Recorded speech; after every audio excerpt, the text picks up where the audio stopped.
এই বৃষ্টিটা বেশ হচ্ছিল সারা দিন, সকাল রাত ধরে বৃষ্টি হয়েই গেল। আমার জামা কাপড়গুলো ঠিকঠাকভাবে শুকিয়ে উঠতে পারেনি এখন অবধি। আজকের ওয়েদারটা খুবই বাজে। ইচ্ছে হলো একটু গরম গরম কফি খাওয়ার। আমার বাড়িতে দুধও ছিল না, আর ভালো করে কফি বানানোর জন্য কফি পাউডারটাও দেখলাম ডেট এক্সপায়ার করে গেছে, কারণ আমাদের বাড়িতে দুজনের মধ্যে কেউই আমরা চা কফি এতটা পছন্দ করি না। তো বাস ভাবলাম জিও মার্ট থেকে অর্ডার করে নিই। আমাদের এখানে জিও মার্টের ডেলিভারি খুবই ফাস্ট হয়। দেখো, কফি অর্ডার করতে গিয়ে কি সুন্দর একটা জিনিস আমি পেলাম। আমি এই সুন্দর কুল্লারটা পেলাম। অনেক দিন হয়ে গেছে যে কলকাতার মতো কুল্লারে করে কফি খাইনি। আর বিশ্বাস করবেন, এই কুল্লারটা সিরামিকের কিন্তু, আর দামটা কিন্তু অনেকটাই কম, মাত্র 21 টাকা করে নিল। তো দেখলাম এত কম দামে যখন কুল্লার পাচ্ছি, আর সাইজটা দেখে নাও, অনেকটাই বড় কিন্তু। এটা কিন্তু কোনো পেড প্রমোশন নয়, বারবার বলছি, বেশ ভালোই বড়। তো ভাবলাম যে এবার এটাতেই কফি বানাই। তো যখন কুল্লার পেলাম তো ভাবলাম একটা কেন নেব, দুজনকার দুটোই নিই। তো একটা আমার, একটা অর্ক। দেখো, অনেকগুলো প্যাকেট কিন্তু আমি নিয়েছি। তার মধ্যে কিন্তু দুটো কুল্লার আছে, একটাতে নেসক্যাফে আছে আর একটাতে মিল্কটা আছে, যেটা আমি ইউজ করব। এখন এই হচ্ছে আমার কফির সরঞ্জাম। এই যে দুটো কুল্লার আমি যেটা বললাম আমি অর্ডার করেছি, তার সাথে আমি নেসক্যাফের একটা বড় শিশি নিয়েছি। আমি বুঝতে পারিনি যে এটা এত বড় আসবে, বাট আবার এত বড় এলো মনে ভয় ভয় লাগে যে ডেটটা না এক্সপায়ার করে যায়। বাট এনিওয়েজ, অর্ডার যখন করেছি খেয়ে শেষ করতেই হবে। আগেরবার এইভাবে থেকে থেকে ডেট এক্সপায়ার করে গেছিলো। কিন্তু জানো তো, জিও মার্টে না ছোটো প্যাকেট কিছু আমি পেলাম না। আর দুধটা না আমি এটা পেলাম নন্দিনীর। আমাদের এখানে মানে উডুপিতে নন্দিনীটা খুব ফেমাস। নট অনলি উডুপি, তুমি হয়তো কর্ণাটকার যে কোনো জায়গা থেকে যদি আমার ভিডিওটা দেখছো, তো তোমরা সবাই নন্দিনী ব্র্যান্ডটাকে ডেফিনেটলি দেখে থাকবে। নন্দিনী দুধটা বেশ ভালো, কিন্তু আবার বলছি, এটা কিন্তু কোনো প্রোডাক্টেরই পেড প্রমোশন নয়, সবগুলোই আমি নিজস্বভাবে ইউজ করি, সেগুলোই বললাম। নন্দিনীর একটা অরেঞ্জ কালারেরও প্যাকেট আছে, যেটা আমার বেশ ভালোই লাগে, খুব ক্রিমি হয় দুধটা। তো অরেঞ্জটা না পেলে গ্রিনটা নেওয়াই যেতে পারে। তো চলো আজকে একটু কফি বানিয়ে কুল্লারে করে খাই। আমি তো হিরো অফ দ্য ডেকে দেখাতেই ভুলে গেছি, কফি কিন্তু আমার বিনা মিল্কমেড দিয়ে ইনকমপ্লিট থাকে। আমি কফি খেলেই কিন্তু ওর মধ্যে মিল্কমেড অ্যাড করতে ডেফিনেটলি ভুলি না। জানি আপনাদের হয়তো লাগবে যে এটা কীরকম একটা আইডিয়া, বাট এটা আমার ভালো লাগে। আমি যে কোনো কফি খাই যখন, আমি একটু মিল্কমেডটা ডেফিনেটলি অ্যাড করি। হিরো অফ দ্য ডে এটাই। তো আমি এখন জিও মার্ট থেকে এগুলো অর্ডার করলাম। চলো কফিটা বানাই, নিয়ে একসাথে এনজয় করি। এটা বানানোর সবথেকে প্রথমে আমি আগে কুলারগুলো ভালো করে, মানে যেগুলো ভাঁড় কাপগুলো আমি কিনলাম, এগুলো কিন্তু সিরামিকের হচ্ছে, তো এটা কিন্তু আমি ভালো করে আগে ধুয়ে নিলাম। তো আপনারা কে কে আছেন যারা আমার মতো একটু খুঁতখুঁতে, কোনো নতুন জিনিস কিনে আনলে আগে ধুয়ে তার পরিষ্কার করেই তারপরেই ওটাকে ব্যবহার করেন? তো আমার কিন্তু এই কাপগুলো বেশ পছন্দ হয়েছে, দেখি খেয়ে পর কেমন জিনিসটা হচ্ছে। এবার কফি বানানোর প্রিপারেশনটা কিন্তু স্টার্ট করি। এটা পুরোটাই আমি বসিয়ে দিলাম গরম করতে, এবার গরমের জন্য। এবার গ্যাসটাকে অন করে দিই। তো আপনারা কে কে আমার মতো আছেন যারা একবারে পুরো দুধটাকেই গরম করে তারপরে কফির জন্য আলাদা করে ভাঁড়ে বা কাপের মধ্যে তুলে তারপরে সেই জিনিসটা দিয়ে কফিটা বানান? যারা যারা আমার মতো এরকম করেন তারা প্লিজ আমাকে কমেন্ট করে জানাবেন, কারণ আমি ভাবি যে আমার এই আইডিয়াটা বড় বেশি ইউনিক, আর আমার মতো মনে হয় কেউই করে না। জানাবেন তো আপনারা কি কেউ কোনো দিনও আমার মতো এরকম পাগল আছেন যারা মিল্কমেড দিয়ে কফি বানিয়ে খান? যদি থাকেন তো তাহলে কমেন্টে কিন্তু জানাবেন। আমার কিন্তু জেনে পর ভীষণই ভালো লাগবে যে এটা আমি কিন্তু দুনিয়ায় ওয়ান অ্যান্ড অনলি পাবলিক নই বলে। কিন্তু দেখুন, দুধটা আমার বয়েল হয়ে গেছে। কিন্তু আমার একটা ওয়ে আছে, আমি না কফিটা বানানোর জন্য দুধটাকে অনেকক্ষণ ধরে বয়েল করি, বা জাল দিই যাকে বলে। এইভাবে ফু ফু করে তারপরে অনেকক্ষণ ধরে দুধটাকে আমি মরাই। যতটা বেশি ভালো করে মরে, তাই আমার মা বলে কফি বা চায়ের তত বেশি ভালো টেস্ট হয় যখন দুধটা একটু গাঢ় গাঢ় হয়ে যায়। আমি জানি আপনারা হয়তো ভাববেন যে আমি তো মিল্কমেড অ্যাড করছি, তারপরেও কেন দুধটা মরানোর দরকার আছে? কিন্তু যতই মিল্কমেড অ্যাড করি, দুধের তো নিজস্ব একটা টেস্ট আছে, সেটা আমাকে দুধটা যতক্ষণ না মরাচ্ছি ততক্ষণের টেস্টটা আমার আসে না। আরেকটা টিপ আমি কিন্তু বলতে পারি, দুধটা যদি আপনার ফুফু করে বয়েল করতে না ভালো লাগে, তাহলে কিন্তু আপনি এইভাবে চামচে করে নেড়ে নেড়েও এটাকে একটু কিছুক্ষণ ধরে বয়েল করতে পারেন। যদি আপনি চামচ যেটাকে নাড়ছেন না ওরকম কন্টিনিউয়াসলি, তো এটা কিন্তু এটা ফুলে ফেপে এইভাবে উঠবে না। তো আপনার যদি মনে হয় যে না আমি ফুফু করতে চাই না, তো আপনি এই প্রসেসটাও কিন্তু এটা ফলো করতে পারেন। দেখুন, দুধটা কিন্তু আস্তে আস্তে একটা ক্রিমি আর একটা অয়েলি ভাব কিন্তু চলে আসছে। মানে ওর যে ক্রিমটা, ওটা কিন্তু এবার স্টার্ট হচ্ছে ছাড়তে। আমি জানি না এটা আপনারা ক্যামেরা দেখতে পাচ্ছেন কি না, কিন্তু রিয়েল চোখে এখানে দেখা যাচ্ছে একটা অয়েলি ভাব দুধের উপরে কিন্তু আসতে স্টার্ট হচ্ছে। দুধটা 3 থেকে 4 মিনিট বয়েল হয়ে গেছে। তো আমি সবার প্রথমে এটা আমার কতটা দুধ লাগবে ভাঁড়ে আমি ঢেলে নেবো, কারণ আমার আন্দাজটা খুব কম। আমি বেশি আন্দাজ করতে পারি না যে কতটা আমার দুধ কিন্তু লাগবে। কিন্তু দেখুন আমার ভাঁড় থেকে দুধটা পড়ে যাচ্ছে, তো আমি আস্তে আস্তে করে এটা ঢেলে নিই আগে। আমি ঢেলে নিয়েছি ভাঁড়ে, আর তারপরে যে এটা এক্সট্রা দুধটা ছিল সেটা আমি এখানে এই পাত্রটাতে ঢেলে দিলাম। এবার এখন ঢাকাটা দিয়ে রাখি, চামচটা আমার ইউজ হবে। আর এই যে ভাঁড়ের যে দুধগুলো আমি ঢেলেছিলাম না, খুব গরম হয়ে গেছে ভাতটা, আমি ধরতে পারছি না। আমি বলছি আমি কিন্তু খুব ভালো কুক নই, বাট যেটুকু পারি সেটুকু করেই আপনাদেরকে দেখাচ্ছি। তো ভাতটা কিন্তু খুব গরম হয়ে গেছে, আমার ধরাটা খুব অসুবিধা হচ্ছে।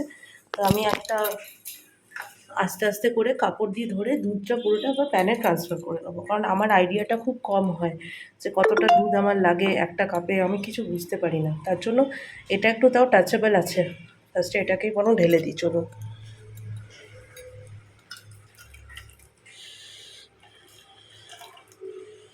তো এই পুরো দুধটা আমি ঢেলে দিলাম, এবার আরেকটা ভাতটাও ঢেলে দিই। ঢেলে পর এর মধ্যে আমি কফিটা দিয়ে বানানো স্টার্ট করবো, তখন আপনাদেরকে আবার দেখাচ্ছি। একটু করে দুটো ভাঁড়ের দুধ পুরো আমি প্যানটার মধ্যে ঢেলে দিলাম, কিন্তু আমার হাতগুলোর পুরো অবস্থা খুব খারাপ হয়ে গেছে, পুরো লাল হয়ে গেছে। যাই হোক, কিন্তু কিছু খেতে হলে, কিছু ভালো হতে হলে কিছু তো একটু কিছু তো কি কথায় আছে না, আমি ঠিক জানি না। এবার দুধটাকে আবার লো আছে আমি বসিয়ে দিয়েছি। মিনওয়াইলে আমি একটু এখানটা পরিষ্কার করে নিই, যেটা আমি দুধ ফেলে নোংরা করেছি, কারণ পরে নাহলে এটা পিঁপড়ে লেগে যাবে। করে মুছে পরিষ্কার করে দিলাম, নিজেই নোংরা করেছি তো নিজেকেই পরিষ্কার করতে হবে। এবারে এটা খুলেছি, বাট এটা তো সিল করা। তা আপনারা এটা সিলটা কিভাবে কাটেন আমাকে একটু জানাবেন। আমি এরকম কিন্তু আঙুলে করে প্রেস করে করে কাটার চেষ্টা করি, যেটাতে আমার কিছু হয় না, কারণ আমার নেলসও নেই। বাট আমার ভীষণ মজা লাগে সেটা করতে। বাট আপনারা কীভাবে করেন সেটা আমাকে একটু জানান, তাহলে আমার খুব ভালো হবে। ফাইনালি আমি এইভাবে চাকু দিয়ে এটাকে ডিপ করে করে কাটি। একটু কেটে যাওয়ার পরে সেটাকে আবার আমি আস্তে আস্তে করে নখ দিয়ে এই বড় করে ফুটো করে নিই নিজের ডিওয়ালে। দেখুন আবার এই দুধটা যেটা আমি ভাঁড়ের থেকে ঢেলেছিলাম, আমার যতটা লাগবে অতটা, সেটা এরকম বয়েলিং পয়েন্টে চলে এসেছে। এই মোমেন্টে আমি কিন্তু এবার সুগার অ্যাড করব, মানে চিনি আর কফি আমার যতটা লাগবে ততটা অ্যাড করব। চলুন করে নিই। কফিটা একটু মিষ্টি আর একটু কড়া খেতে বেশ ভালো লাগে, তার জন্য এই চামচের আমি হাফ চামচ মতো কফি দিয়ে দিলাম দুবার করে। আর তার সাথে আমি 2 চামচ চিনি দিয়েছি, 2 টেবিল স্পুন চিনি দিয়েছি। এবার এটাকে আমি ভালো করে মিক্স করে নেবো। আমি কিন্তু কফিটা একটু কড়া করে আর একটু মিষ্টি করে খেতেই ভালোবাসি।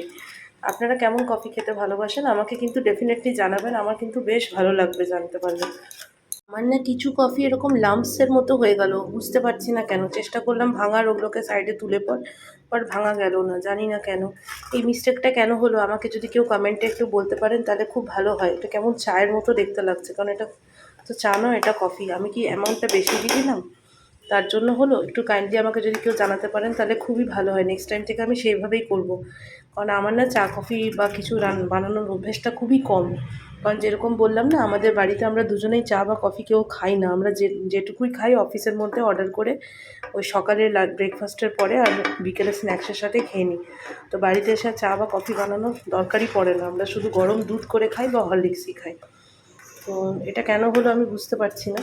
তো যদি কেউ বুঝতে পারেন প্লিজ আমাকে একটু জানাবেন, তাহলে নেক্সট টাইম থেকে আমি ডেফিনেটলি এটা না হোক সেটাই ট্রাই করব। তো কফিটা আমার অলমোস্ট বয়েলে এসে গেছে। আমি এবার এর উপরে একটু মিল্ক মেড দিয়ে দেবো নিজের পছন্দের মতো।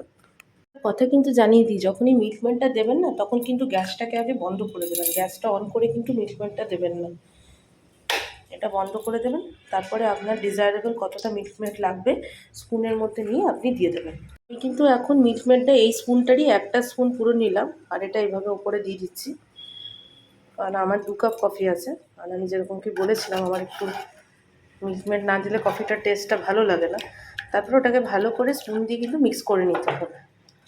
ইচ্ছে করলে আপনি এটাকে চেটেও খেয়ে নিতে পারেন, যেটা আমি ছোটোবেলায় খুব করতাম, আমার চেটে খেয়ে নিতে খুব ভালো লাগতো। তা আপনারা কে কে আমার মতো এরকম পাগল রান্না করেন সেটা ডেফিনেটলি জানাবেন, আমার খুব ভালো লাগতো নিজেদের জড়িদারকে দেখে পড়ে। তো এটাকে ভালো করে মিক্স করে নিই। আমার রান্নাগুলো কিন্তু না খুবই কমফর্ট ফুড, কারণ আমি না খুব ভালো কুক কিন্তু একদমই নই। আমি যাই করি সব কিন্তু এক্সপেরিমেন্টেড খাবার, আর যেটা খুবই ইজিলি তাড়াতাড়ি হতে পারে, কারণ আমি নিজেও একটা ওয়ার্কিং মহিলা। তো আমি জানি যে অফিস থেকে এসে বেশিক্ষণ সময় দিতে কারোরই ভালো লাগে না। তো চলুন, আমার কফিটা রেডি হয়ে গেছে আপনাদের সাথে গল্প করতে করতে। এবারটা আমি আমার যে প্রিয় দুটো ভাঁড় ওর মধ্যে ঢেলে নিই। চায়ের সাথে সেরকম কফির সাথে টফি তো খেতে পারবো না, কারণ আমি তো বাঙালি আর আমি একটু ঝালটা বেশি পছন্দ করি, তো টফি খেতে আমার একদমই ভালো লাগে না। তো আমার কাছে কিছু এরকম চিপস ছিল এখানকার লোকাল মার্কেট থেকে কেনা, তার মধ্যে একটু পেঁয়াজ কুচি, একটু সর্ষের তেল দিলাম।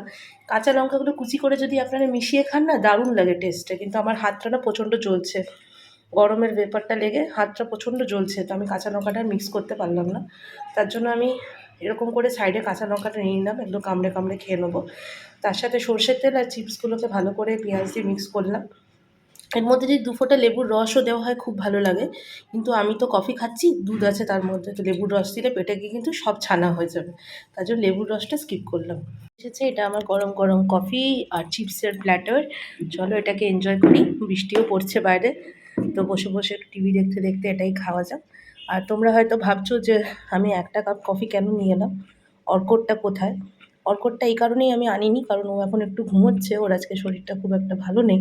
কারণ এখানে ওয়েদারটা খুবই বাজে, প্রচণ্ড বৃষ্টি পড়ছে। যারা তোমরা কর্ণাটকে থাকো বা উডুপির কাছাকাছি থাকো, তারা ডেফিনেটলি নিউজে দেখে থাকবে, উডুপিতে প্রচণ্ড বৃষ্টি পড়ছে। এবছর পুরো ইন্ডিয়ার মধ্যে সবথেকে বেশি নাকি উডুপিতেই হয়েছে, এটা নিউজেও এসেছে। তো তার জন্য আজকে এখানে প্রচণ্ড বৃষ্টি হচ্ছে, অর্কর শরীরটাও ভালো নেই। ও অফিস থেকে এসেই বললো আমি একটু রেস্ট নেব, পরে উঠে কফি খাবো। তাহলে আমি এখন কফির সাথে আমার এই টফিটাকে এনজয় করি।